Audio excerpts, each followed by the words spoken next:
Kamu may mga backdrop. Can I proceed, Mr. Chair? Yes. Thank you, Mr. Chair. Good morning sa tanan, especially sa to ang bisita, our barangay captain from Barangay San Roque. Kap, good morning. Sa to ang mga staff. Mr. Chair, kini nga akong privilege kabahin ni sa ato ang supply sa gasolina dito sa lungsod sa Mabini.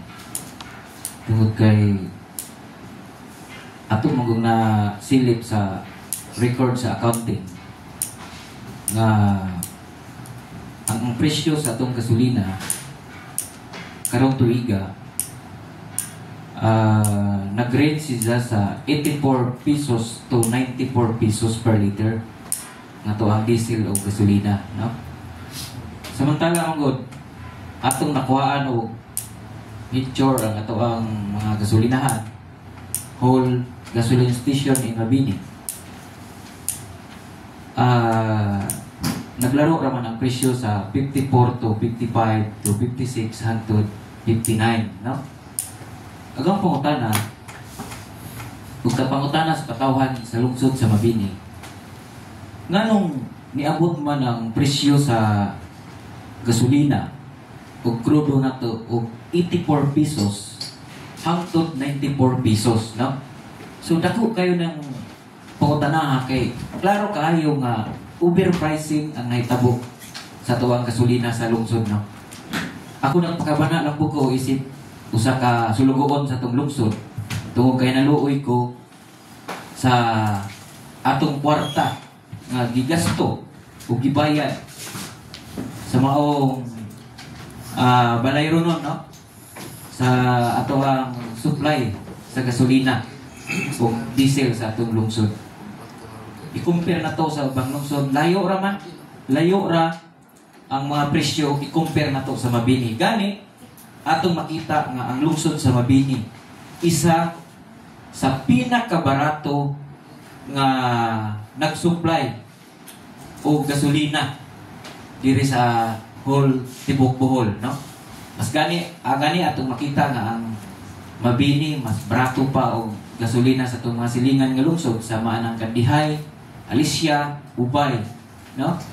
Siguro ato man po na makita sa paglabay-labay nato sa mga gasolinahan kay kitang tanan mo gasolina man ta mo diesel kay kitang tanan na diri sa lungsod sa Mabini namatay mga motor o mga sakyanan.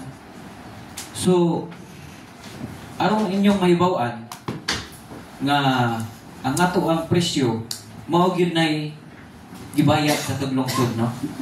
84 pesos hangtod sa 94. So dili gyud siya makatarunganon nganong moabot nga ng presyo ha.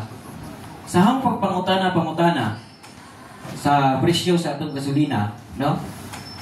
Sa unang mga supplier nadunggan ako nga luoy kuno ang mga supplier. Kay gamay ra kayo ginansya, no? Gamay ra ginansya ra kuno sila og 3, 2 hangtod sa 5. Kagmay ra kayo sila ginansya, dugay pa gyud bayaran. Moabot pa gyud og 6 months. Abot og 1 year. Ang pangutana, nganong dugay man ito mabayaran ang mga gasolina nga na naman tayo budget ana sa itong lungsod. Before ni abot ng tuwiga nga itong gastuhanan, naa na magatong pundo para ibayad sa maong baylayro nun na ito, ang gigamit na ito tag-adlaw sa itong lungsod sa itong mga sakyanan. Luoy kayo ang mga supplier, no? Isa na sa mga na problema sila kay nga dugay. Usahay gali gamiton pa ang billing sa luuya ang ato ang mga supplier. Abi ninyo, relate mo po na nahaw maninda o gasolina, kamay ra kag tubo. Gamay ra jud kadyo magansi pa ka kay mahubas ng gasolina. No? Ang pag-deliver pa lang na daan makuhaan na. Kunya inganaon pa nato pagbayad sa tong lungsod ang mga isupplyan nato, ang nag-supply nato.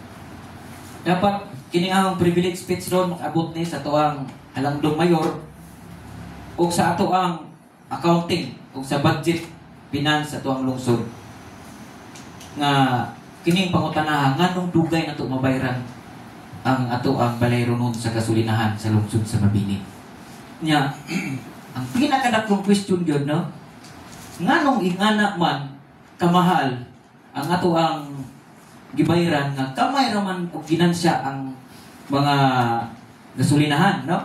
Daghan ang isa sa mga nag-supply og gasolina dire sa una bisag galing karon ang guwaman mo nag-supply na karon no. Usa makareklamo pud sila nga kamay ra jud kuno kaayo ginansya nila. Naglaro ra jud sa 2 hangtod sa 5. Pero ang question nga mahal. So karon ahong na-verify nga naa ay politiko dinhi sa atong lungsod na naay gitawag og patong SOP ba 10 to 15 pesos per liter. Tiyaw mo na. Lupik pa nila ang nag-supply sa gasolina. Ang nag-supply sa gasolina 3 hangtod 5 ra ang ilang tubo. Pero kini mga politiko nga kurap kaayo nga naaron sa atong lungsod mudawat og 10 to 15 pesos per liter. Laway ray puhunan. Pirma ra.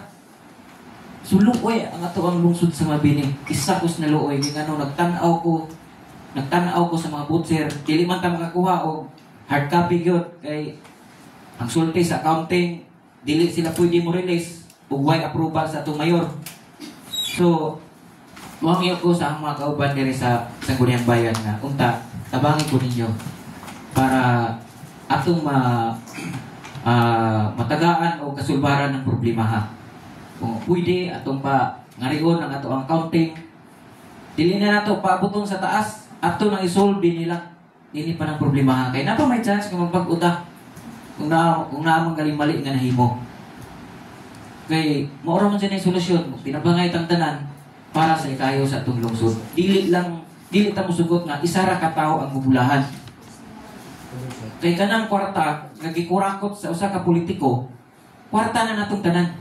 Tax na nato bisan magdadalo pa ka, bisan kinsa ka, kita mga kagawad nagbayad matag tax ato ng kwarta nga gibinuangan. So, manghinaot kong atap kinahang privilege karon buntaga makaabot pod sa hingtundan sa tao nga politiko nga nagkurap anang atong gibayad nga gasolina, no? Naoton ta ko nga ang tanang nag-supply og gasolinahan diri sa Mabini magtinabangay ta para pod nga dili na malugi. Kay malugi mo gid mo ng tagdugay mo bayaran. Kay gamay ra may ginansya ning gasolina. Kuan ra man kanang ay bali-bali ra ba ang gasolina. Tangon na to 7 days, bayaran na po na to after 7 days. Kunya, utangon o 1 year tabayaran, nas kaspaita. Natuog ang looy ang mga negosyante. Mong hangyo po gusto mga negosyante o gasolinahan dili sa Mabini nga, unta, inyo pong suportahan para dili, para po ikaayo ni sa inyo ang negosyo nga dili na mong malugi. Mr. Chair, daghan kayo salamat. Maglaot po nga makaabot ni sa atong mayor o sa taga-accounting o sa atong budget finance sa atong lungsod sa Mabini. Daghang salamat. Local finance. Local finance. No. So, thank you, Mr. Chair. Thank you, Honorable Baldo.